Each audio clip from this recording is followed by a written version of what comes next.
were. Okay, they all should be good to go any moment. Okay, I can. Right, can I ask everybody to go to mute, and we start, and then says he arriving late to the feast. Anyone with good technical issues during the meeting, they could contact Alison, who's standing by at Hinlip if there's any problems there. During the course of the meeting, if we use the chat function.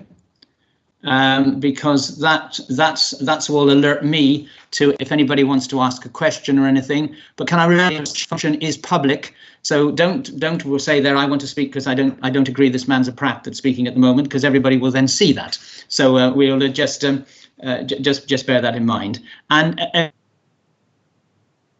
if you are going to ask a question, make sure you have the page number. That would be helpful as.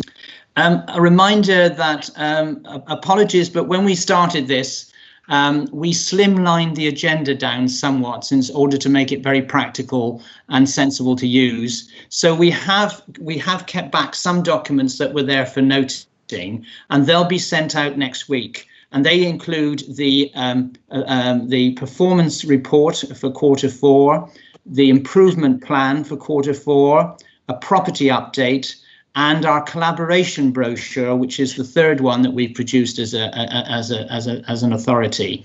So those will be going out on the 16th by email to you all, but please look out for those. If this meeting goes swimmingly well, it's my fault that we probably should have put them to the agenda, but I felt it was, let's cut the agenda to what we need to do to make it very easy and practical so that it works. So can I just say I can't find the chat function for raising the hand to speak, by the way, so I should probably just wave at you. Okay. Well, as long as you use all the hand and not just individual fingers, that'll be fine. Right. Okay. I think that's all the announcement I've got to start with. As I said, and remind again what Nigel's told you all. This is going live, so remember that. So let's kick off then with agenda item 1, and I'll hand over to our monitoring officer. Chairman, I wondered if you were going to do a roll call first of all. Just to check. Yes, good, thank you. Yes, I was wondering who'd be the first man to spot my mistake. Good. We'll do a roll call to make sure that everybody, so if everybody could unmute themselves and then mute themselves after they've called their names out as being, so that we know that we're hearing and seeing you. So can I begin with Councillor Tuttle? Here. Councillor Adams? Here. Councillor Agar? No. I don't believe Councillor Agar's on the meeting, Chairman. Okay. Councillor Amos? Councillor Amos isn't with us. He's been having some technical difficulties this morning, unfortunately. Baker Price? Yep. Bowen? We have apologies from Councillor Bowen. Okay. Clayton? Yeah. Erie? Here. Fry? Andy? Is Andy around? We haven't seen him this morning, no. No. Guthrie? Here. Hardiman? Yes, here, thank you. I know Adrian Hardman said he was going to be late coming, so he may not be here. Mark Hart? Yes, here. Hay? Here. Hoffman? Yes, definitely here. Morris? Here. Oborski? Here. Ken Pollock gives his apologies. I'm here just for the moment, actually, but I will be leaving soon. Okay, Roger, thank you. Potter? Here. Rain? Here. Stark? Here. Taylor? Here. Toynbee? Yes, Chair, I can hear you. Udell? Here. And Onslow? Here. Good. Well, the class is now present and correct, so that's fine. So if I'll go then now to the monitoring officer for agenda item 1. Thank you. Thank you very much. As the chairman has indicated, this is the annual meeting of the Fire Authority. So the first item on the agenda is the election of chairman. Could I ask for nominations, please? Councillor Guthrie, I think you were going to propose something. Yes. Yes, I would like to propose Councillor Roger Phillips as chairman. Councillor Phillips is very experienced councillor, has shown excellent leadership as the current chairman, and I would like to propose that he continues in this role as chairman for the position of chairman. Thank you. Thank you very much. Councillor Oborski? Yeah, delighted to second the proposition that Roger continues as chairman. He's an excellent chairman, and I think he's given us superb service, and I'm sure he's going to continue to do so. Thank you very much. Are there any other nominations? I'm not seeing any hands going up. In that case, is it your wish that Councillor Phillips be appointed as your chairman? It is, yes. I'm seeing lots of yeses, but I can't see everybody, so I will just ask if there's any dissent. Brilliant, thank you very much indeed. The second item then is the election of the vice chairman. Councillor Phillips. Yes, I'd like to propose Councillor Tuttle, please. Paul's been good support to me. He's the details man that keeps me on my feet. Thank you. And Councillor Hotham? Thank you, Nigel. I'd like to second Paul as vice chairman. He's done an excellent job over the years he's been doing it, and he's totally committed to the fire service in every aspect of what he's trying to do.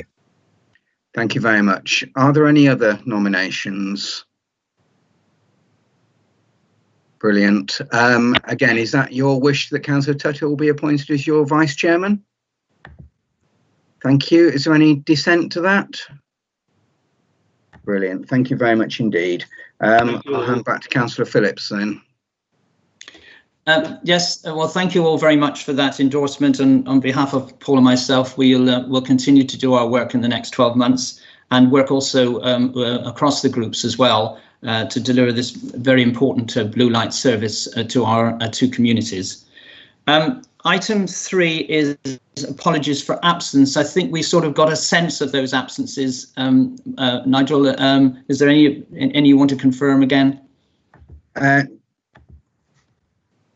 Chairman, the only people who are missing are Councillor Agar and Councillor Amos and Councillor Fry. And Councillor Bowen. And Councillor Bowen, apologies. Yes, thank you. Yeah. Okay. Well, we'll tidy that up. Obviously, there are some technical difficulties with some of them as well, so we'll tidy that up. Under agenda item 4, declarations of interest, I sent you around my usual declarations of interest. Has anyone else got any declarations of interest they want to declare?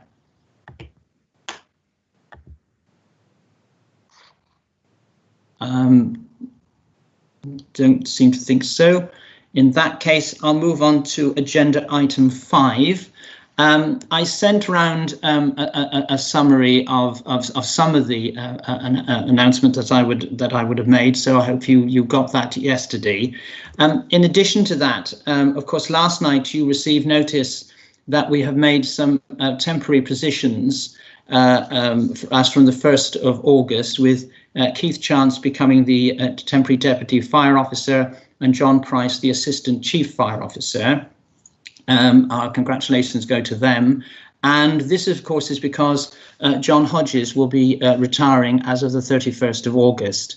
And I think it's appropriate because this is the last FRA meeting before John steps down. And I want to, make it properly recorded, and I'm sure unanimously on behalf of us all, our thanks to him for his years of service to us, His quiet, diligent professionalism has been a complement and enhanced our senior management team, and he has earned the respect and recognition throughout the whole of the fire service and the fire authority. And John, we thank you very much for your service and wish you well. And hopefully there will be another opportunity with which we can thank you. But I think this is the last time we can formally record that as an FRA. So our thanks go to you.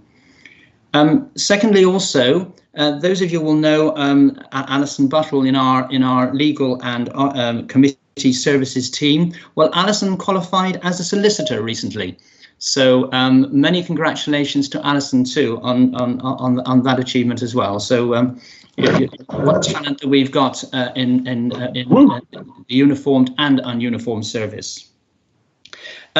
It's been quite a busy time, and I think, as I said in the email I sent out yesterday, I'm going to ask Nathan to update us really on some of the activities that we've been. It's only been last February since our last meeting, but of course, what with the flooding, the COVID situation, and of course the dry weather, it's been quite a busy time for the service. So if I could ask our fire chief just to update us and give us some extra detail. Thanks, Chairman. I just noticed that Councillor Borski had a hand up. Was there anything that you wanted to say, Councillor? Oh, sorry. Oh, yes. Yes, I just wanted to totally associate myself and my group with the comments Roger made about John and about other colleagues. I think we are incredibly well served in this authority by all our staff at all levels, and I think that should go on record, particularly as it's John's last meeting.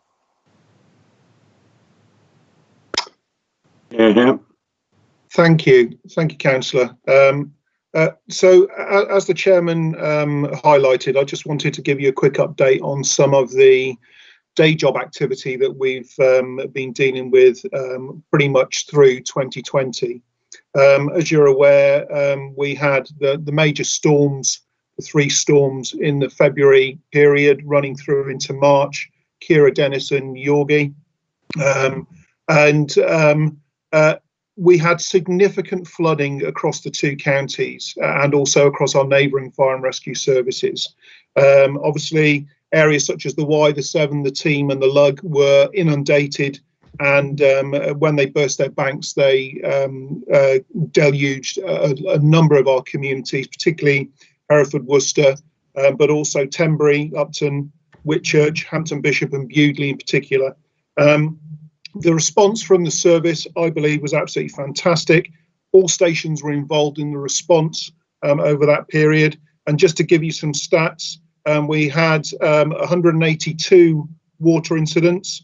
And at the peak on the 16th of February, we were called out 115 times. We had 127 flooded homes that we had to respond to, plus over 50 cars that were stranded and we had to assist. And 132 people were rescued or led to safety.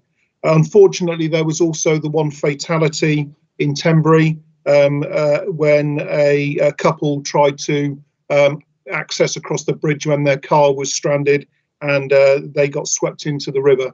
But again, the sterling efforts from the crew that actually went into the river on tethered lines to rescue both of them and were able to rescue one of the individuals. As we came towards the end of the flooding event, the multi-agency senior coordinating group, which was at the OCC at Hindlip, already started to pick up on the COVID pandemic. So for a brief period of time, we were actually dealing with the 2 as one started to recede and the other one started to escalate.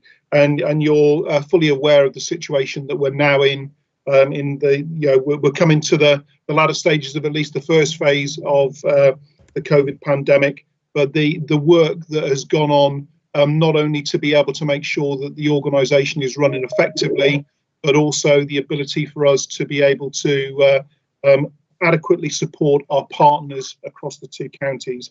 So things like that have been, we have been instrumental in delivering personal protective equipment that's been delivered centrally to Hindlip across to the local authorities for use in social care contexts. We've also used our skills with our face-fit testing to be able to support social care individuals and also hospital environments when they're having to adequately and appropriately fit their personal protective equipment. And we've also scaled up. Thankfully, we haven't needed this function yet, but we scaled up to be able to assist the local authorities in movement of bodies as well, if we'd got to that stage. But thankfully, the planning and the work that's gone in from all of the agencies has meant that that hasn't been the case. Whilst that's been going on as well, because of potentially the nature of the lockdown, we have seen quite an upturn in fires in the open, which we've been responding to, and some of those have actually been quite significant as well. And I attended an incident myself a week or so ago where we had a garden centre that was destroyed by fire.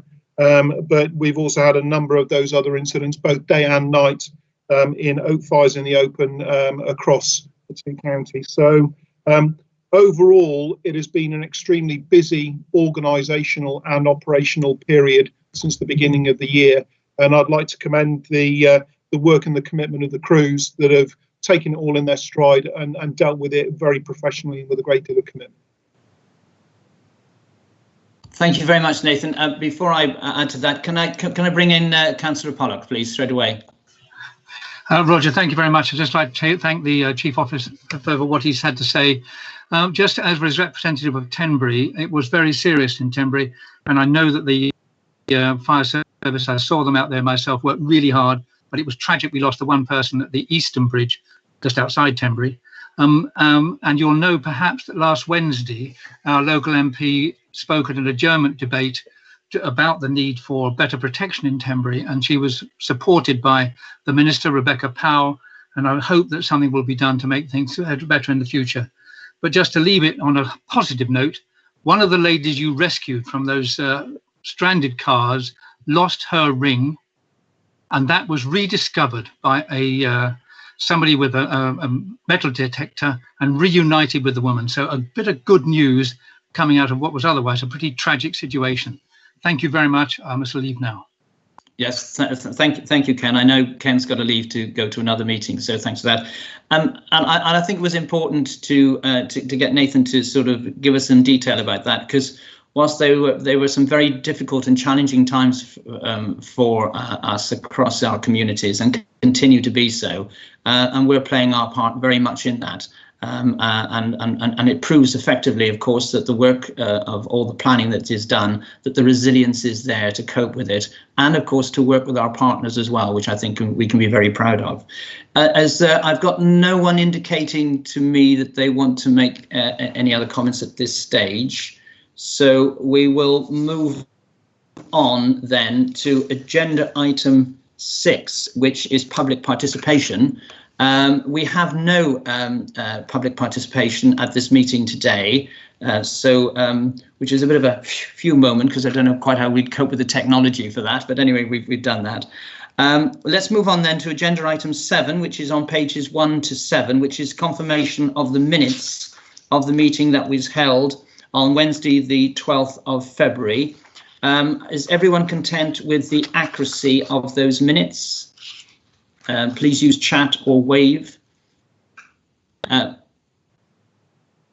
think that was a thumbs up from Councillor Borski, so that's fine. So if everyone's fine with that, those will be signed at an appropriate time using appropriate social distancing. And with regard to matters arising, are there any matters arising? To be frank, I think most of the substantive items are dealt with either on this agenda or the papers that will be coming to you next week. Otherwise, everyone okay? Very well then. Let's move on then to agenda item 9, the provisional financial outturn. Agenda 8, which is the appointment to the committees and outside bodies. I have an amendment at page 12, which is on the equality, diversity and inclusion champion. That should now read as champions, and the proposal is that Councillors Oborski and Baker-Price are added and will be our champions in that area. If you could add that to the recommendations, and as noted in item 2, these have all gone through the group leaders and agreed with the group leaders. I will, as soon as he's put his phone down, we will go to our monitoring officer if there's anything more to update on. I'm doing a Radio 2 link here now. I'm trying to keep talking until he puts the phone down. Right, Nigel. Thank you, Chairman. You did an excellent link there. Apologies for that. Yes, Chairman, this is the standard report we bring every year for the appointment of committees. Following discussion with group leaders, it's been indicated that there will be no changes to the committees for the year ahead, and so the recommendations are drafted on that basis. It is status quo on all the membership of the committees and on the various other appointments we make, such as the LGA. With the amendment that I proposed regarding that amendment, yes, Chairman. Thank you. Is everyone in agreement with that? Is there anybody in dissent? No in dissent. Everyone in agreed. Thank you all very much. Then we will move to agenda item 9, which begins on page 15, which is the provisional financial outturn for 2019 and 20. And as we can all see in our various domestic dwellings, I always knew that our treasurer was a great man, but he seems to be something more than that, because he seems to be joining us from outer space, looking at his background. But anyway, Martin, I'll hand over to you to present the report, please. Thank you. Thank you, Chairman. Yes, normally, I will say this every year, but normally these matters come under the remit of the Policy and Resources Committee, but timing of them. The meetings means that we bring it to the full authority. There are the two main items in the report. There's the financial outturn and the decision on allocations to and from reserves, some of which are confirmation of decisions that were made earlier in the year. And then there was a review of the potential code indicators and the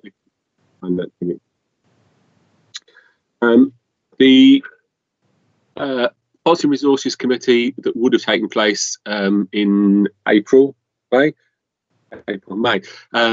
We produced an interim outturn report for that, and the report here is broadly in line with that, with a couple of exceptions where additional information has been provided. If I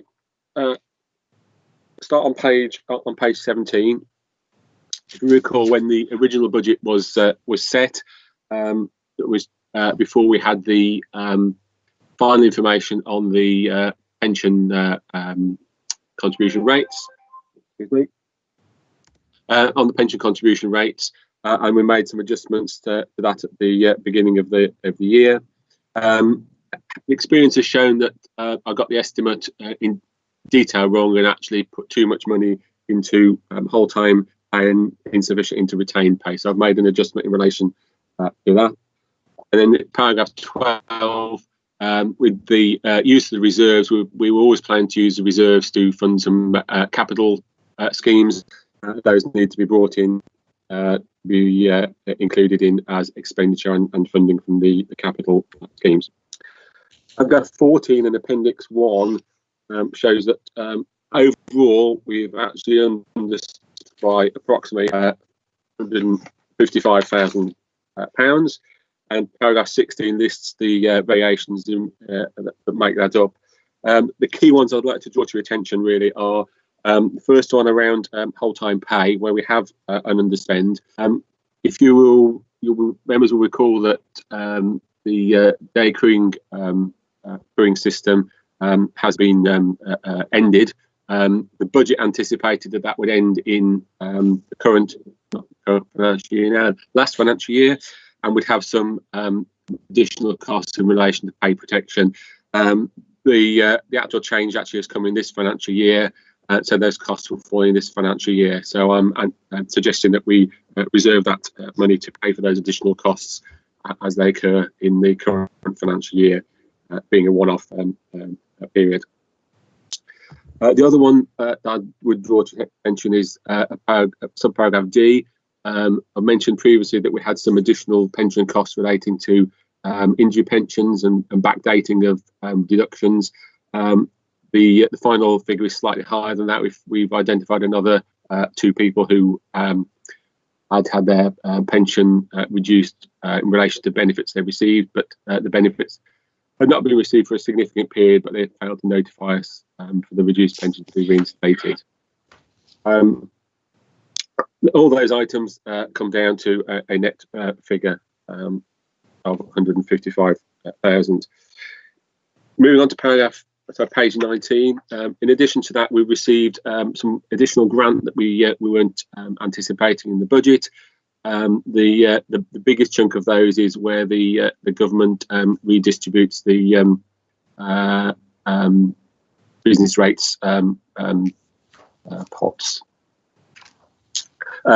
Taken all together and adjusting for the impact of the reserves where expenditure has been somewhat later than anticipated, we've ended up with an unplanned increase in reserves of £164,000 at paragraph 20, and I'm suggesting that we reserve that for the cost of pay protection for the day crewing arrangements as they run through.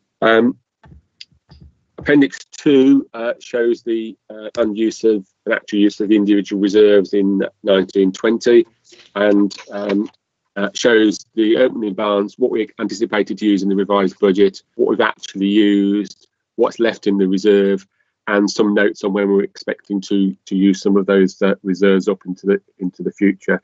The biggest chunk that's remaining being the budget reduction reserves, 3.6 million, and the MTF at the moment agrees that those are retained until we have some more clarity about future funding. I'll pause there on the revenue side and take any questions if members have them. Thank you for that. Yeah, I've got Councillor the Deputy Commissioner Onslow.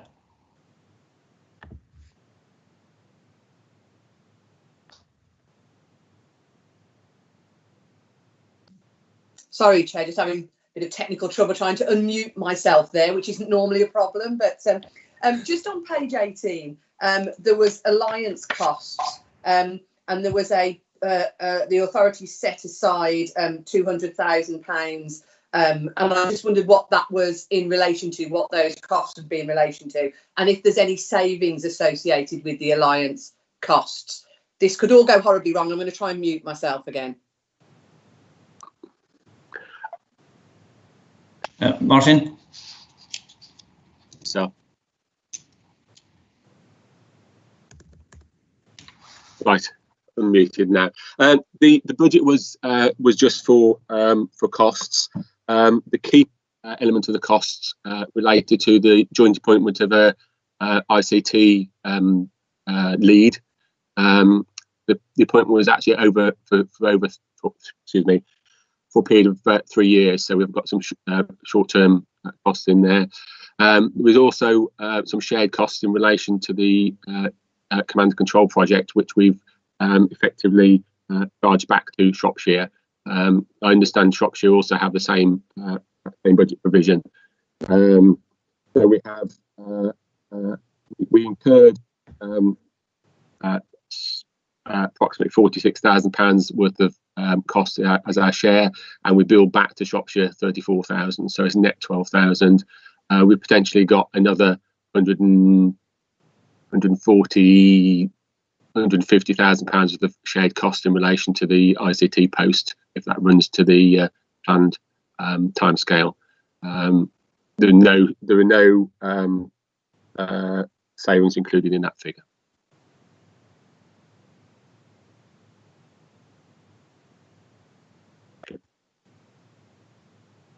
You're on mute, Chairman.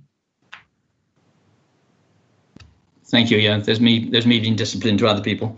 And we haven't got a report from the Alliance on this one, although there is some reference to it in the collaboration brochure. But obviously, it was never established to one of its aims, of course, could be to save money, but that wasn't the principal aim. But of course, there are budgetary savings being made, particularly with regard to procurement in the future. Can I just put this also into the context of this financial year? I think we're pleased to see the year come in as it has, with that slight underspend. It has to be put into the context of the medium-term financial plan, that we all know the challenges that's brought us, but it also has to be put into the context of the national challenges that we have in the fire service. Whatever COVID does, and I appreciate that it is a bit of a game changer, nonetheless, the agenda was very much about changes to business rates and changes to the way in which councils are funded, and therefore we as a precepting authority would be funded. The comprehensive spending review was asking for more submissions from the various sectors, and we were working very closely with our colleagues right across the fire service in England in particular to put forward the evidence base for our funding, but that funding was under review and there was going to be a new formula to deliver that. And we have the ongoing issue, of course, about the resolution of the Sergeant MacLeod rectification with regard to the pensions. And in addition, we still haven't sorted out the pay. At the moment, their 2% pay offer has been made, but those of you who will have seen that last week, the FBU had put in for a substantial increase above that figure. And were that figure, say, to be granted, that would have a huge implication of approximately, I think it was 2 million to our accounts. So, I mean, that just shows you the sort of territory that we're in, that we're steering. And I think it gives you a good background to the overall context of these figures. Are there any other questions for Martin on the revenue account at this stage? Councillor Clayton's got his hand up, and Nathan also. Okay, so if I go to Councillor Clayton, and then I'll bring in the Chief Fire Officer afterwards. Thank you, Mr. Chairman. My question on page 17, paragraph 12, where we talk about the capital programme, and also it's on page 27 as well, where it talks about the money set aside for the capital programme. I wonder where we are now with the state ready, because it seems to me for the last 12 months nothing has happened, and we've got the money set aside. Of course, place partnership are applicable, as well as the police people. So what kind of things get together to understand what's going on?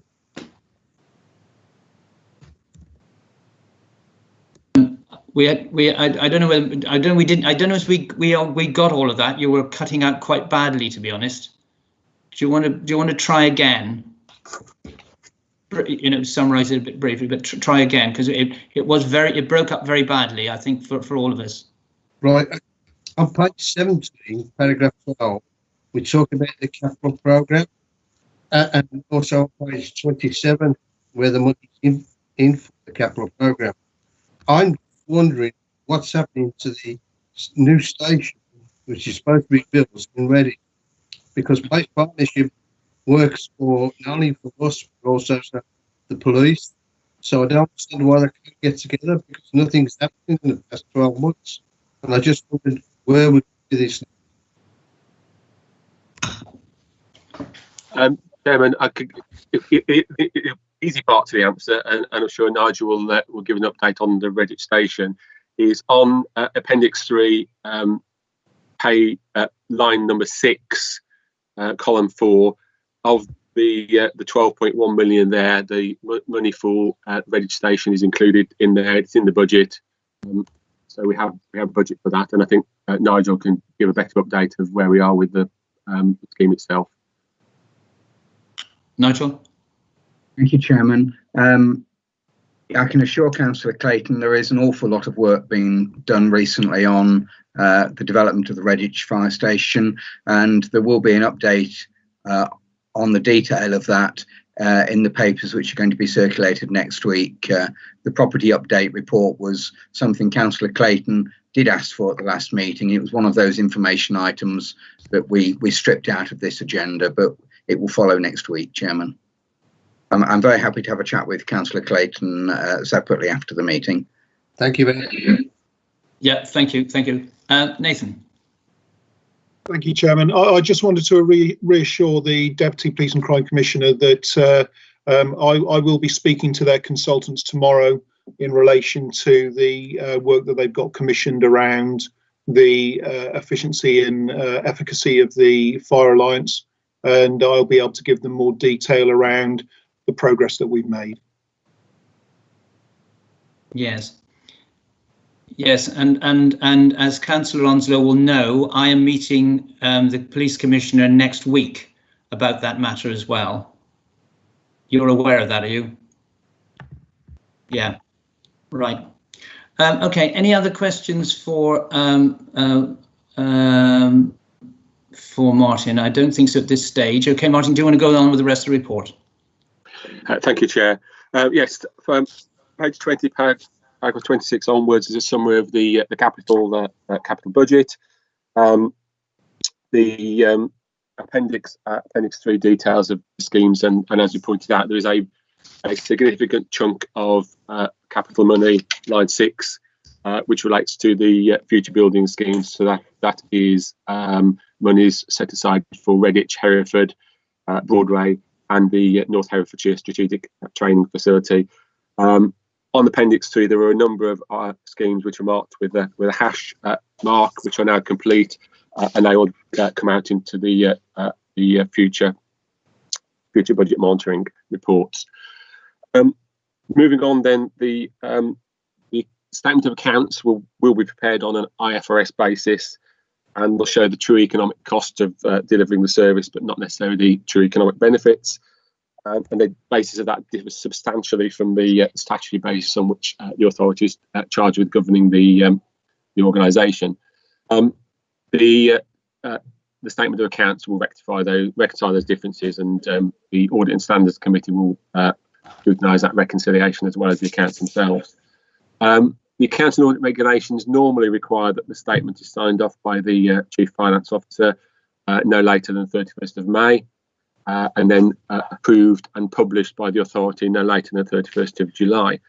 The regulations have been amended this year, and the dates have been put back to the 31st of August for the Treasurer to sign, and the 30th of November for the accounts to be audited and published. I'm pleased to say that we signed off the accounts for the authority on the 29th of May, so that was within the original timetable.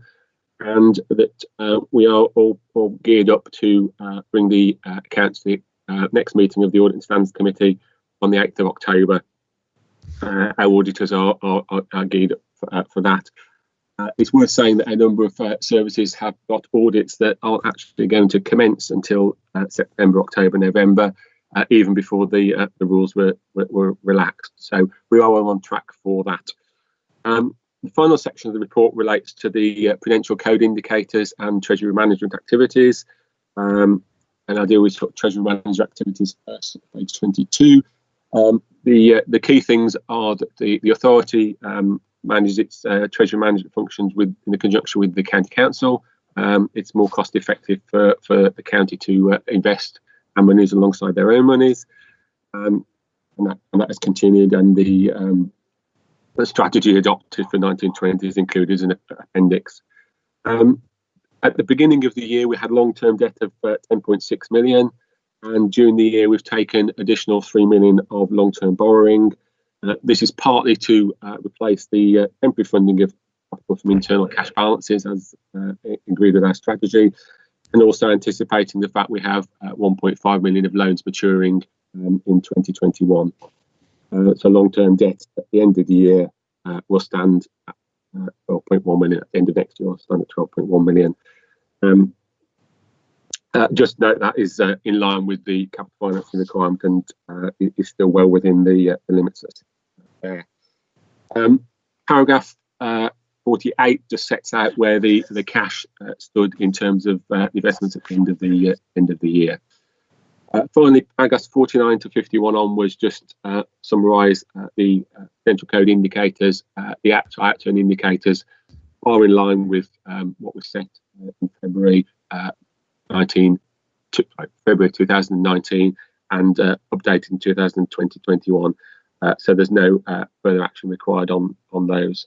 The recommendation is set out on page 15, which is largely around the confirmation of the transfers to informed balances. Thank you, Chair. Yes, thank you. It wasn't. There was a bit of a problem with your mic, Martin, so it wasn't always possible to hear every word. But I know that members will have seen the figures, and you were taking us through those figures. So that's to follow in that respect. Can I just, for completeness, also add to my knowledge also that I noticed that on page 25. At note 24, where it says fire authority costs, those have reduced by 20%, and that will be, of course, a direct result of us as members and the costs that we have to the authority as well. The recommendations are there at 15 and on pages 15 and 16. I see no indication of. Oh no, Commissioner Onslow again. Sorry, Chair. I know the title's a nightmare. So if you want to say Tracy, that's fine. Yeah. Just a question before we move on to. I didn't realise. I probably should have asked this before, but I hadn't realised we got that far. On page 25, can I ask a question around point 26, the legal services budget, which looks to me like it's tripled, and I just wondered what the explanation for that was. Yes, the simple explanation is it includes the costs the authority incurred in relation to the judicial review of the Home Secretary's decision. Sorry, so that £54,000 uplift is for the JR costs and the Not entirely the JR costs. There are some other costs in there. It's Nigel's budget, so Nigel can give you more detail of that if I pass on to Nigel. I'd welcome that, Chair, if that was okay. Yep, Nigel. Chairman, let's address the point head on. The amount we've spent in relation to the JR, which is part of that cost, is £37,000. The remainder of that is some costs we incur. You've gone mute. I'm sorry, Chairman. 37,000 for the judicial review. The balance of the costs relates to some employment tribunal cases we had. Okay, does that answer your question? Yeah, I think, to be honest, I think that figure was given before the previous meeting as well, to be honest. Very well. Sorry, Chair, I think it was 7k before when I asked sort of a while ago. So I just wanted clarity because I just wondered what the rest was, had it still been around the 7k mark, but that's clarified it. Thank you. No, well, the police commissioner knew anyway. Right, let's move on. The recommendations are there at 15 and 16. Are you all content on that? No dissensions? Very well. That completes agenda item 9. We'll go on then to agenda item 10. This is the annual report, and it begins on page 36. Now, you will have sent separate copies of that. As you know, it's not quite completed, but virtually all there. We produce an annual report every year. As I indicated to you on in my email on the 1st of June, this is, I think, a very key document and summarises the work of the service over the last 12 months. It also, I think, is a good base document also for the community risk management plan, which is the next agenda item which we're going to have to consult on. So I think that we can use this also to spread around the community to actually sort of publicise the work that we do, and would be, I think, a good precursor to the community risk plan consultation. I will ask our fire chief to introduce it, and then we'll have questions afterwards.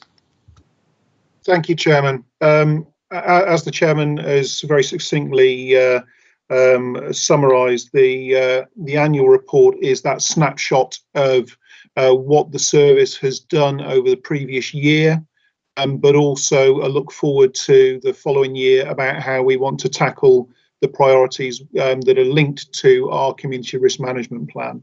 I think there's a couple of additions on the format that probably haven't been quite as overt in the past. Obviously, the HMIC FRS inspection and the improvement plan, there is an area in there. We have refocused our core values and purpose. So again, that is reiterated within the document. And at the end, around page 61, we've also taken a section around resources for the future, because I think the experience that we've had as a fire authority over the last 6+ years is that the money goes hand in hand with what we're able to do with it. And I think it's important that the public are aware of how the fire authority have prudently managed the restricted budgets that we've had over that period of time, and some of the difficult decisions that the fire authority has had to make in order to be able to balance the budgets but still provide high quality services to the two communities. I'm very happy to take any questions. I know that Councillor Stark has already highlighted a few areas that he queried, and I think they'll be taken on board, Councillor, and will be added to amendments within the document. But I'm very happy to take any questions that you have. Any indications? Councillor Stark, is there anything you wanted to follow up? Yes, can I speak to page 35, please? I'd like to have this noted for the record. I was delighted to see the exploits of my local fire station in Ross at the Rescue Organisation National Challenge, and I'd like to add my congratulations to them in achieving runners-up spot in the National Championships and also qualifying for the World Championships. I think that is real credit to such a small station to have achieved such a result, and brings credit on the whole of Herefordshire and Worcester Fire Rescue Service. As I say, Chair, in a rallying call elsewhere, go Ross firefighters, go. That's my final comment. Yeah, we've mentioned that before at the meetings. We're very proud of them. Any other issues to come up? I mean, obviously, as I said, indicated to you all, I think this is an important document for us, and I think that we need to send this, and of course sending it out to email costs us virtually nothing. I think this should be sent to all the elected representatives across the two counties. That includes all the MPs, that includes also all the county councillors and all the district councillors as well. And I think we should probably try and get it out to all the city, town and parish councils. I think it's something we should definitely be very proud of. I've now got an indication that Councillor Hothman wants to speak, and I'm not sure if Councillor Tomby wants to speak as well. Councillor Hothman. Thank you, Roger. My question is around the number of fire engines, and on page 7 we're showing it at 41 fire engines, and then I was thinking that must be 41 plus the 2 new compact engines. But then when I looked on page 51, I see the 2 new compact fire engines have been added to the fleet as part of a pilot scheme, replacing 2 of the traditional large fire engines. I thought it was very much a pilot scheme, and that we were running those alongside the existing fleet, but I must be wrong. Can I have some clarification on that, please? Yes, Councillor, I'm very happy to clarify. So our deployment requirements are for 41 frontline fire engines. Because the compacts are effectively piloting, they are taking the position of 2 of those engines at the moment. So it's not that we've taken them out or into the fleet. They are effectively being used as one of those 40. There's 2 of those 41 fire engines. Thank you. That's very clear. Thank you, Chief.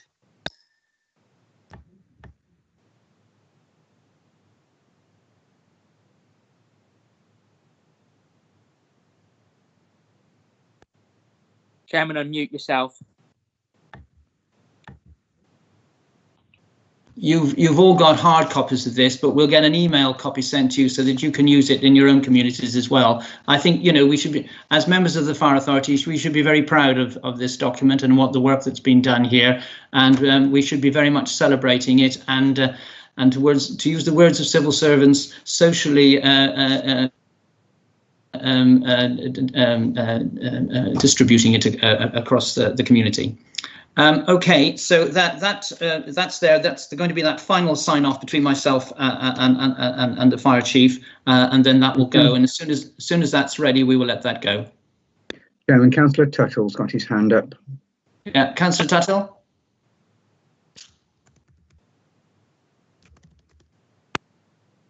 Just a final point, following on from what you've said, perhaps we should congratulate staff who produced it, and particularly the very clear graphics, which you know, worth 1,000 words. For example, the one on page 21, which shows what's going on in Herefordshire and the spread of the attendances and so on. I mean, they are very clear graphics, and I think we should pass on our congratulations, and it makes the report worthy of the distribution that you've suggested. Yes, I very much agree with that. Okay, so we'll once we've got that in its completed form, we'll email that round and distribute it as I've indicated. Okay, then let's move on. Then that takes us very nicely into the next agenda item, which is agenda item 11, which is the draft community risk management plan for 2021-25. The current plan, of course, covers the current period up until the 31st of March next year, and then we need the next plan to take over. We're aligning this also with Shropshire as well, so that there's a very much an alignment of the two plans, so that we can get that sort of coordination and work going. And of course, it is assumed that our consultation period will also overlap with Shropshire as well. Councillor, Chief Fire Officer. Thank you, Chairman. Again, as we've talked about earlier, the community risk management plan is the overarching significant plan for the Fire Authority for the next 4 years, and the previous CRMP, which was originally designed to go from 2014 through until 2020 and was extended a year so that we could align our processes and our risk management methodology with Shropshire Fire and Rescue, has served as well, but it is been as you quite rightly are aware, it's been a very tough 5 or 6 years, of which the Fire Authority has had to make some very difficult decisions based around the finances that it had available to it, while still looking to maintain effective and high quality services to the two communities. I believe we've achieved that, and we're in a position now where I believe we can hopefully bed in those changes and start to move forward. And the community risk management plan is very much setting that scene. So we have the analysis of what we identify as the risk, but also about how we are looking to mitigate that risk over the 4-year period. You will notice that there are no recommendations to close any fire stations, change any crewing arrangements. I believe that is the right thing. I think we need to build on what we've got. We're already exceptionally efficient, I believe. I think we need to be able to build on that. However, we have had a reality check within the document as well, to be able to say we don't know what's around the corner in terms of finances. There is a piece on there around sustainable finances, and if that means we have significant budget reductions, then obviously we would have to revisit this to be able to see what we would be able to achieve with any of those reduced resources. And the point that the chairman made earlier around the current pay claim that's just come in from the Fire Brigade Union, I think that's over and above inflation. I think it comes in at around 13 to 14%, which would be 2.2 million on our revenue budget that we haven't got budgeted for at this time. We're budgeting prudently. Martin's done a fantastic job in relation to our medium-term financial plan, and we've used reserves wisely in order to be able to manage those efficiency savings that we've had to put in place. But there are a number of unknowns there. We've been very overt with the public about. We don't want to be in a position where the public see this as a potential contract that the Fire Authority is making with them. We want to be open and honest with them and say that there are some unknowns there, and we may have to deal with those as and when they arrive. I'm very happy to take questions. I know that a number of councillors have got some questions, so I'm very happy to take any of those. Okay. Just before I call in Councillor Udall and then Councillor Guthrie, just to reiterate that obviously as these consultations go, and particularly on these risk management plans goes, this is very much less controversial than anything that we've had recently. But nonetheless, I think it's important to put that caveat in, that of course things may change if the finances radically alter, and I think that's right to do that. So I've got Councillor Udall first, then Councillor Guthrie, and then Councillor Clayton. Councillor Udall.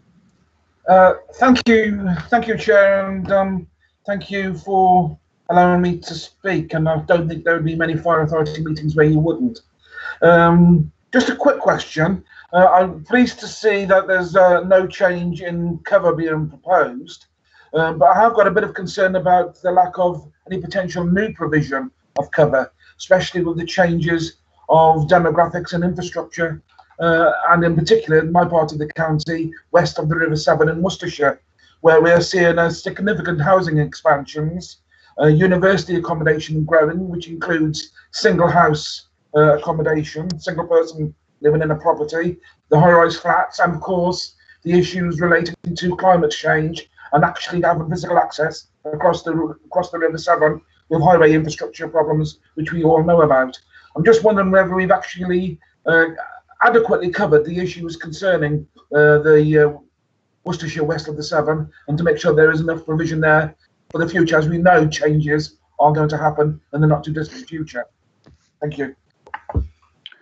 Thank you, Councillor Udall. Thanks for that. In terms of the increase in both the demographics and also the scale of housing and commercial premises across the county, that's been factored into the analysis that we've done. I would say that we have a three-pronged attack. It's protection, prevention and response, and we are looking to make sure that we are working in those areas as much as we are working in each of them individually. In terms of climate change, I would say, and my lead role at the National Fire Chiefs Council is around environment and sustainability, and I recently presented to the LGA Fire Conference on that subject. We have been able to both skill up and also make sure that we've got the right equipment in place through the investments of the Fire Authority around our water rescue provision, our boat provision. And that has meant when we've been tested in extremis like we have done over the previous few months, we've been able to deal with that extremely well. As I said, we used all of our resources, but we didn't overrun our supply. And particularly with the retained duty system staff across the two counties, they've been able to really step up and support the whole time members of the service in terms of that response, and they have the skills and the equipment to do that. We also have mutual aid arrangements which we can put in place. So I believe that in terms of the response capability at the moment, I think it is appropriate. The other thing that is worth noting as well, all of those new builds that are going in that you've mentioned, they will also have really high standards of building regulations, so hardwired smoke detectors, self-closing doors, fire protection. So we've had to balance that out, and we still have a finite amount of resource, and I think that we are looking to spread that effectively across those three main elements of prevention, protection and response.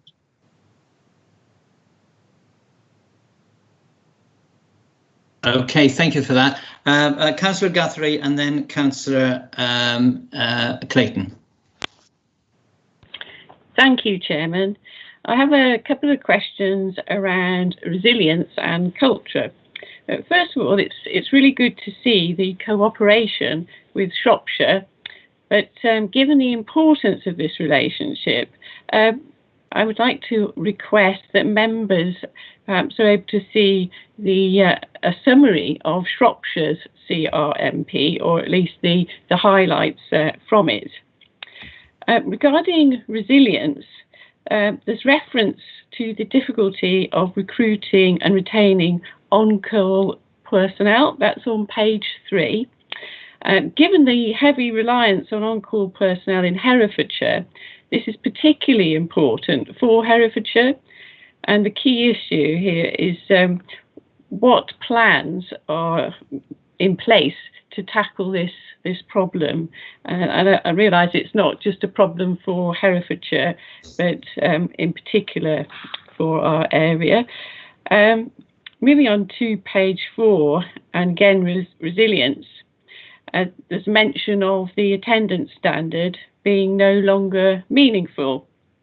I'm quite concerned about this. Is a new measure going to be put in place before this is abandoned, or perhaps a better measure might be attendance times for all life risk incidents, so including non-fire incidents and also sort of building fires and RTCs. So I just want to know sort of how that is going to go forward. 10 minutes seems to be a good standard. Following on with resilience, this is very much key for Herefordshire, and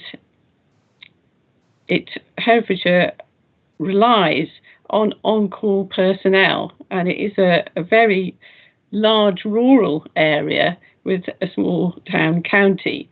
The whole-time resource in the county is located in Hereford City. So therefore, whole-time can be called upon from Shropshire, etc. Whole-time crews are when whole-time crews are some distance away, particularly at night when day crewing stations are in on-call mode. Whole-time crews are on shift, so no crews come on duty at shift change time. So that's clear. So when on-call personnel, there is no other shift to call upon. So I'm concerned about shifts becoming exhausted, especially at times when there's a long hot summer and then there's no other resource to come and fulfil that need, especially in Herefordshire. And then lastly, around cultural values, that's page 17. This has been picked up in the inspectorate report, and I'm aware that improvements are ongoing, but I just want to know what's happening, and it just seems that the CRMP seems to lack a sort of sense of urgency on this matter. Thank you. Can you answer those, Chief Officer?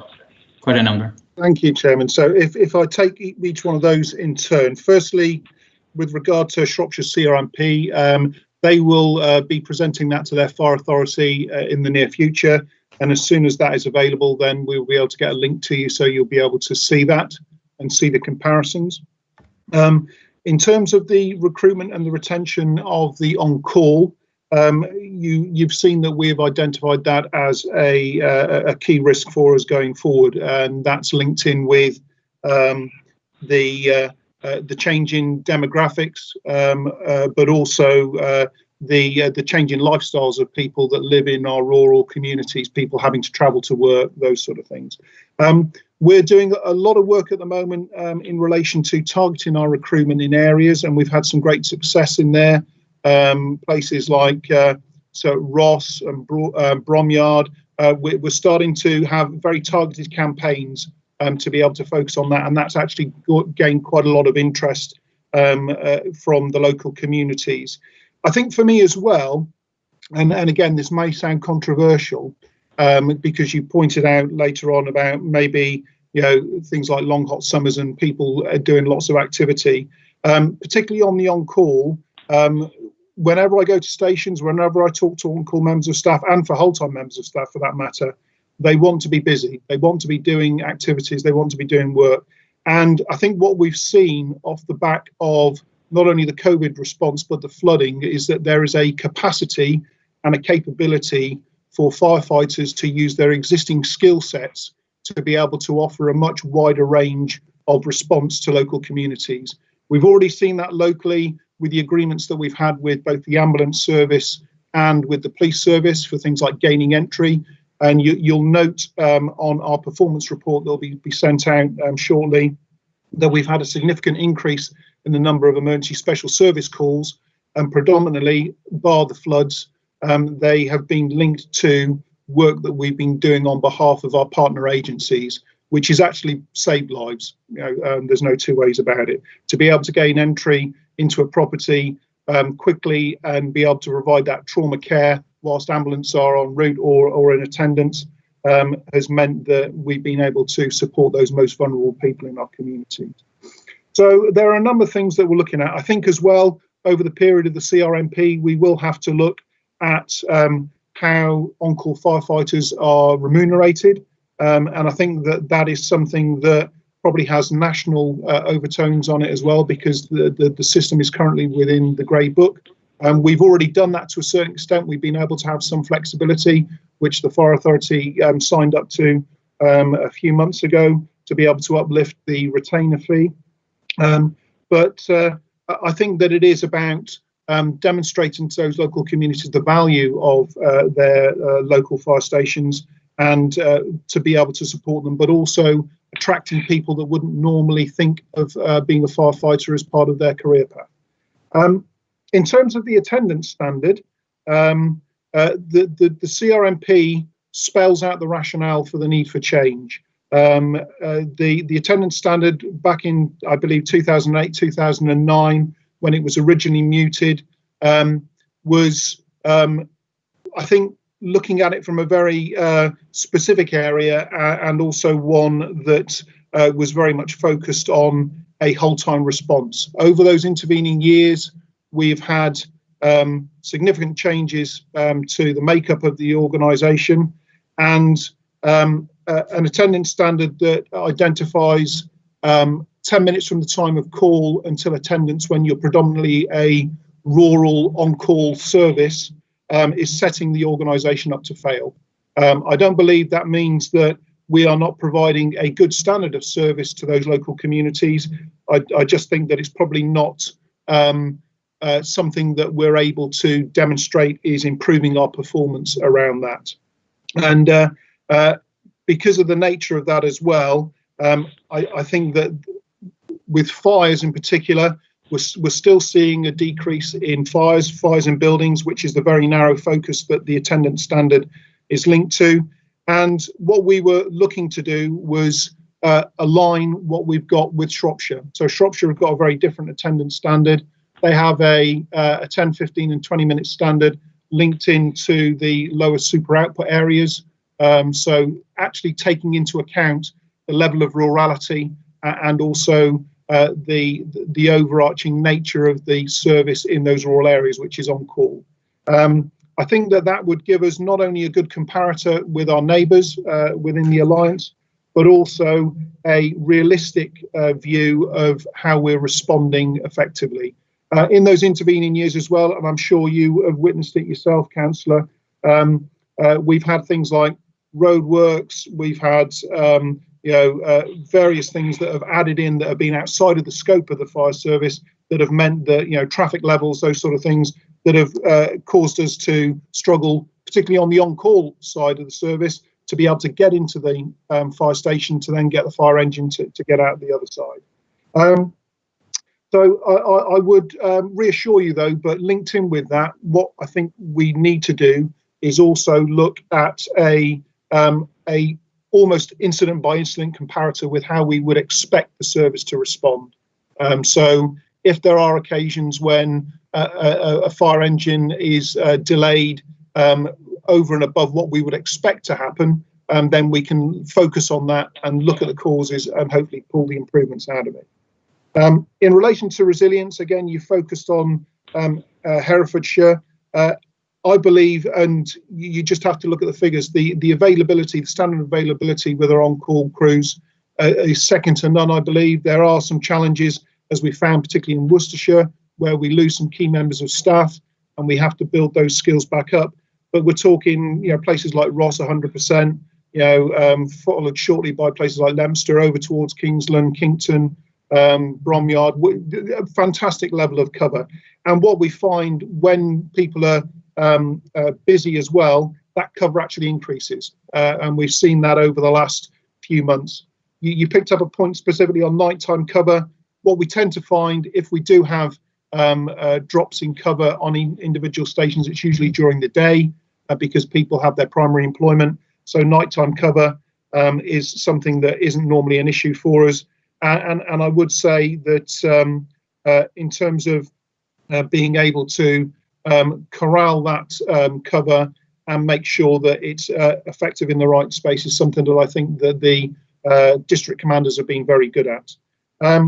Finally, you picked up on the area of cultural values. It is something that's been identified within the HMIC FRS inspection. It is something, as I said, we have been through a very challenging 5 to 6 years.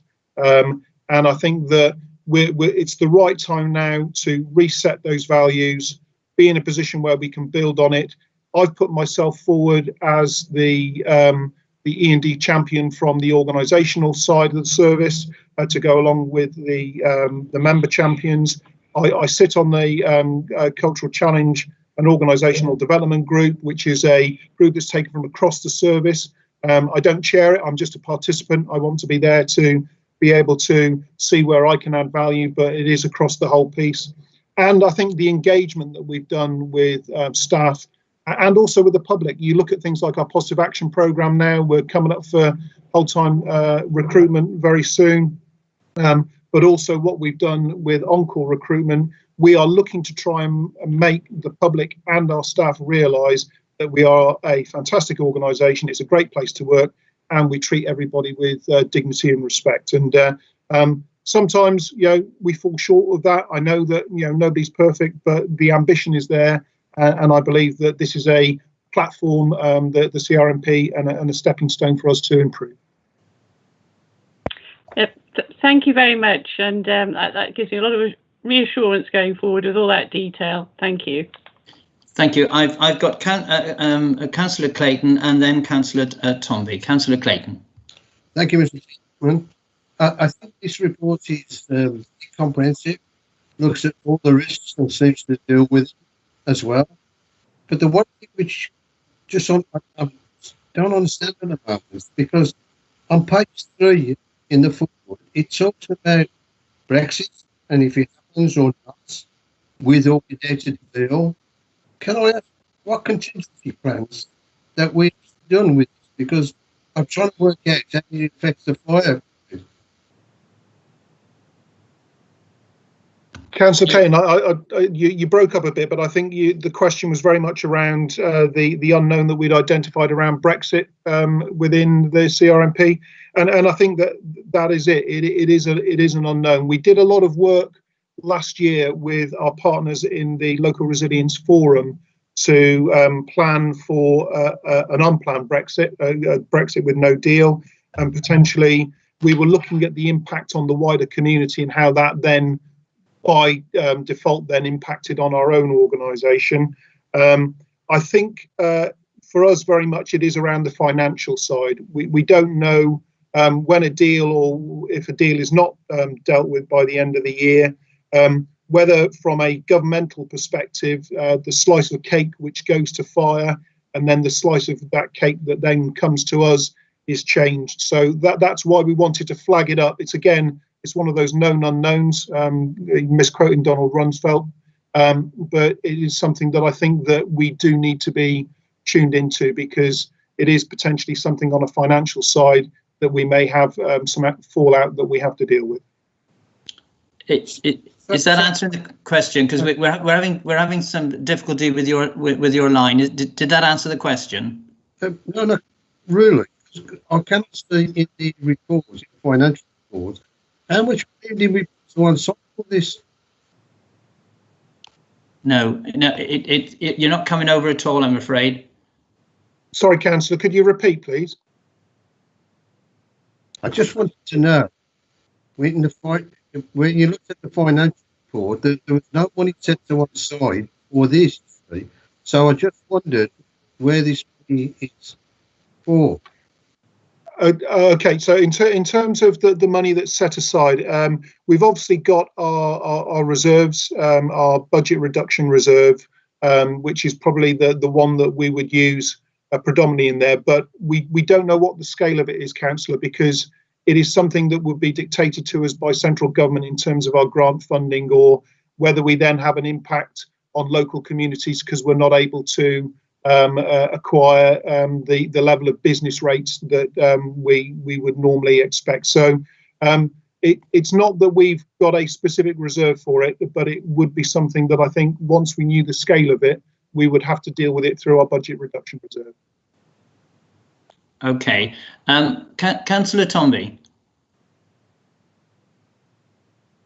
Thank you, Chair. Yes, I just want to express my thanks for these documents and acknowledge how difficult it is to plan when we have so little idea of what's around the corner in terms of resources. Our Chair and our Chief Fire Officer refer to not knowing what's around the corner in terms of finances. Things may change if the finances alter. So I just wanted to remind fellow members and residents that the state of our finances and resources isn't something that just sort of happens like the weather.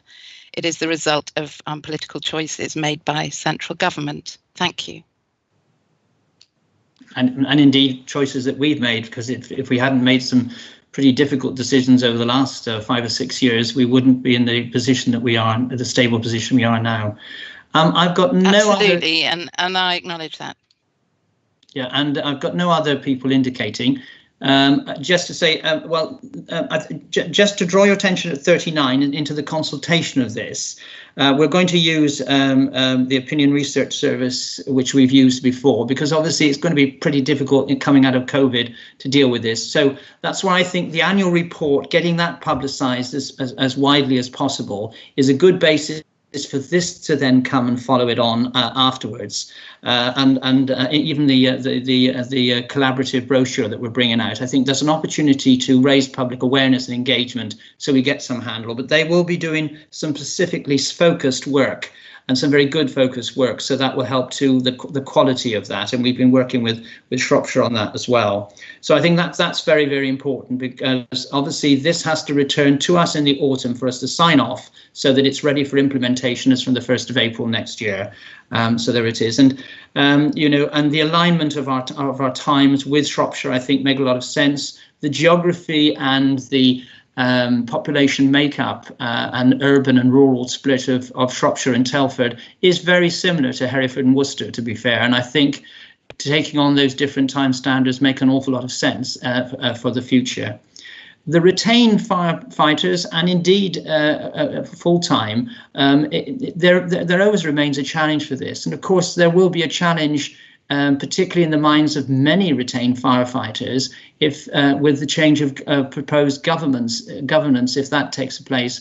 There are many firefighters in the community who would be on call and retained, who actually would not want to see themselves aligned as part of the police service. And so therefore there will be a challenge, I think, to recruitment, and that will need to be addressed as well, should that foresee. So that's the proposal. Then we will go with that. We will let you know when everything is ready to go and the precise dates of the consultation. I'm always a bit wary. I've been trying to get the consultation out before August, because August is traditionally such a sort of a quiet month, but we make sure that it has some chunk in July through August and into September so that we can make it as meaningful. But we will have those focus groups arranged in order to get that feedback. So that completes that agenda item. If no one else is showing any dissent at that stage, we'll then move on then to the last item on this agenda, which is at 12, which is place partnership. Now, colleagues in Worcestershire will be very familiar with place partnership. It is, of course, a property service company that was set up by various authorities in Worcestershire to deal with their property issues. This is now, with the notification from the Redditch and Worcester, being now followed by Worcester County Council's notice to withdraw. That only leaves ourselves, together with West Mercia Police and Warwickshire Police, with the organisation. Now, the issue here very clearly is that with less than 12 months to go, we want to see as an ordered seam-like transfer from the options that we consider for this to whatever happens afterwards. And that's one of my purposeful meetings with the police commissioner next week. Is obviously one of our options is to continue our property services with West Mercia Police. It isn't our only option, but that's one we think we need to explore.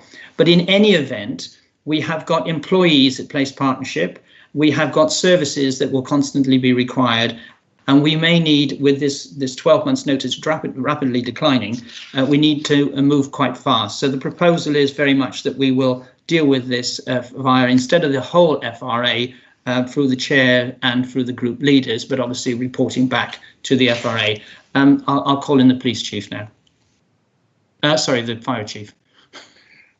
Thank you, Chairman. Yeah, so I think the report is self-explanatory, and the Chairman has summarised the challenge that we've got. We've got a reducing timeline. We need to make sure that whichever approach we finally agree with partners and take allows us to do something, a change in an ordered fashion, and to get all four partners, so that is the County Council, because they still remain partners until the 31st of March next year, to agree, and also to police commissioners that have also just gone through an internal separation between the two authorities as well. I think that we are very much a smaller partner in here, but we do need to be able to respond quickly and be able to work in the best interests of Hereford and Worcester Fire and Rescue Service. So it is, as the chairman has identified, the recommendation is in consultation with the chairman and group leaders. We have delegated authority to be able to progress at the appropriate level and time linked in with the negotiations.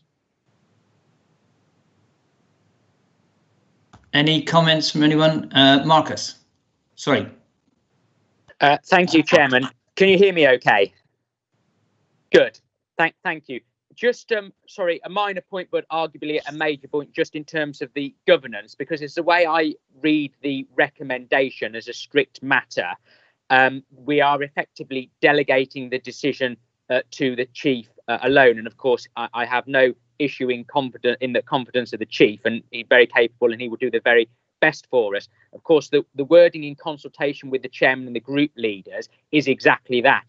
It's consult, but of course, ultimately, the group leaders might not necessarily agree on what the best way it is forward. So it might be, and of course you'd expect the lawyer to pose the difficult questions, that they don't agree, and then the chief's left in a bit of a dilemma as to the fact that he might not have unanimity from the very group leaders that he is consulting. And so I wanted clarification as a strict matter of the recommendation, the way it's written. Technically, the sole decision currently vests with the chief, and I wonder whether there is any way in the recommendation either now that we can make it perfectly clear that we would all be signed up to what that decision is, whether ultimately when a deal is negotiated, it comes back to the fire authority for ratification at a future meeting. I hope I've kind of made the point in a bit of a long-winded way, clearly. Yes. Thanks, Councillor. I think Nigel's probably the best person to answer that. Thank you, Chairman. As Councillor Hart probably appreciates, the recommendation has to be worded this way because if it wasn't technically delegated to officers, then it would be a committee and we would have to give notice of meetings, etc., etc. This recommendation gives delegated authority to the chief. If the chief didn't have a clear steer from the group leaders as to what they wanted to do, then of course the chief is not obliged to exercise that delegated authority, and it would be a brave chief who, any brave officer who made a decision if he didn't have strong political backing for it in this situation. Any decision certainly will come back to the Fire Authority for ratification afterwards, but it will be, this is likely to be quite a fast-moving matter. Our next meeting isn't until October. I don't think this is something you'd want to call a special meeting for, to be perfectly honest. Can I just put some context into that as well? The shareholders meeting, there was an indication that a decision on the way forward would hopefully be made towards the end of this month, early next month, so that we could start to progress the orderly transition to the future state before the 31st of March. Yeah, and as the shareholder representative of the fire authority on that, I mean, I think there are two elements to this.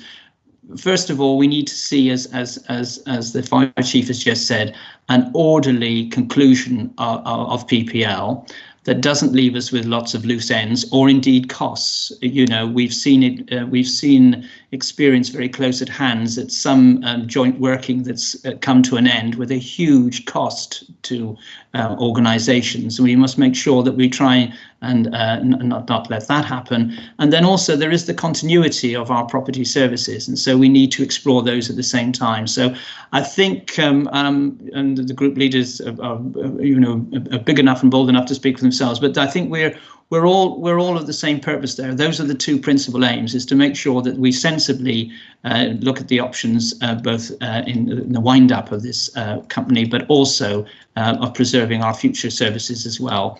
And as I say, I'll meet the police commissioner for West Mercia next week. And I'm not sure what will happen. I mean, I'm quite willing to go and see the police commissioner of Warwickshire as well, to see if they want to continue as well. We'll explore all those things, because obviously, you know, the basic principle of this is for public services to work together to get that economy of scale. Councillor Udale, I think, is indicating he wants to speak. Is that right? Absolutely. Thank you, Chair. Much appreciated. I must admit I shared a lot of the concerns which were expressed by Marcus Hart on this, but I am reassured slightly by some of the responses which have been given. There's a considerable amount of delegated responsibility which is being handed over here, and that does concern me a little bit, especially when it is such an important issue. And normally we would expect this to come back to a fire authority meeting for ratification and things like that. I am comfortable that the timescales are involved and that's not going to be a likely scenario. But what I would like to see is some more active member scrutiny to take place before any decisions are finally made. So perhaps when group leaders are informed of any changes, all members of the authority could also be informed. And if we have any concerns or questions, we could make those through our group leaders. It may seem a sensible compromise to enable us to get through it. I think group leaders and the chief fire officer, between them, could actually come to a decision, but I think members should have some active role in the scrutiny of that decision prior to it being made. Yeah, I can see no problem with that. Group leaders can liaise with that. But the issues are, as I've laid out, is effectively we have to make sure that, you know, that there's no extra strain on the public services by closing this company down, and it's done with respect to the employees and in the continuity of those services for all organisations involved. So I think that's the sort of the basic things that we all have to address. And then it's the options that are there. To be frank, as a fire authority, we are the smallest partner involved, and so we are sort of reliant on what the others will do. Although, of course, one of the options is we could take up and do our own property services again or go elsewhere. But we have to look at what the cost of that is to this authority as well. So I think you start to get down a quite a narrow track. But those are the issues, and quite happily we can share them at the appropriate time. But I am conscious that when you've got employees involved, and the notification was the 31st of March. We're now already in June. We have a duty of care, I think, to these employees as well. But yeah, we'll take that up. Anything else? Can I just add to that as well? In terms of the legal agreement, and Nigel can correct me if I'm wrong. If we do not get a unanimous shareholder agreement about a way forward, then the existing arrangements continue. So that would mean that come the 31st of March next year, Worcester County Council would exit, having paid the exit costs, but the PPL would then be the responsibility of the remaining 3 services, and again, that would mean additional costs to all 3 services. So that's what we've got to try and avoid. If we can't get a unanimous agreement in a timely manner between all 4 organisations, we end up with 3 organisations with a larger bill to be able to pay for the following year, and then the only option that we would have would be to serve notice and wait another 12 months. Okay, I think we're we've dealt with that one. So that's taking on board the issues about the group leaders consulting with their members and timescales, and we'll keep you up to speed. And for the chief and myself, we can email you to tell you how that's developing. But I think what this document is preparing us for, it might be a fast-moving situation. Okay, that completes the agenda. Councillor Stark has got his hand up. Councillor Stark, yes. Yes, I'm just concerned about the future of the Fire Authority in terms of whether we will continue for a sustainable time period to actually see this process through here, Chair. I wondered whether the Chief wanted to comment on what would happen if the Fire Authority did lose its judicial review, and who would then be taking the decisions on this particular partnership. Councillor Stark, in terms of where we are with the current governance challenge, we have got no indication when that would necessarily be resolved yet, but I would say there is a PCC election in May next year. And I believe that the current PCC in their manifesto will be identifying that they wish to take over governance of the 2 fire and rescue services, and if that election is successful for the PCC, then obviously they would have a political mandate in order to be able to achieve that. From a fire authority perspective, whatever the change happens, there will still be a fire authority, and they will have to make a decision whether it's the PCC as the fire authority or the current fire authority. And because the PCC is also a shareholder, I can imagine that the view would be consistent with their approach towards place partnership anyway, whether it was from a fire authority perspective or from a West Mercia Police perspective. So a decision will be made, but I think it's important that we focus on the fact that it is this fire authority that has to make that decision going forward. And just for completeness, I've been consistent with my message to the police commissioner and said that that it is for him to go to and get the mandate from the people to take over the 2 fire services, which the 4 authorities consistently do not want to happen. And when he does that, I mean, he will have a mandate from the electorate to do that. In the meantime, it is we are appointed as for the governance and stewardship of this service, and therefore, with regard particularly of this matter and our property services, it's important, therefore, that we exercise the proper right to ensure the continuity of those services in the future. Okay, right. if that completes that, we've now completed the meeting. Well, it's taken us an hour and a half, so it probably was a good job that we took off the other 4 big items off there. But can I remind you that next week we're planning on emailing you the performance report. That's the last quarter performance report, the improvement plan, and also the property update. In addition, we'll have the collaboration brochure of 2020. Please look at all documents. And of course, if you have any questions, please go back to the relevant officers, feed them in through to your group leaders as well. Group leaders will be meeting in July, so we can feed some of that info back also as well. My thanks to you all today in this virtual meeting. It's not always easy. The communications were pretty good, although in 1 or 2 places not very easy. Thank you all for your cooperation. There is no other business assigned to the meeting. I presume everyone is content, or relatively content with everything as we've got it.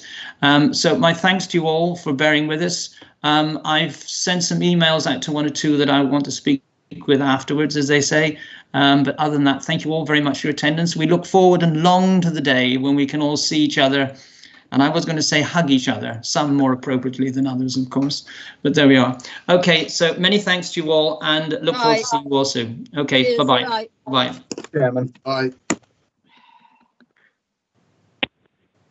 Bye. Right, I have set you. My computer is playing.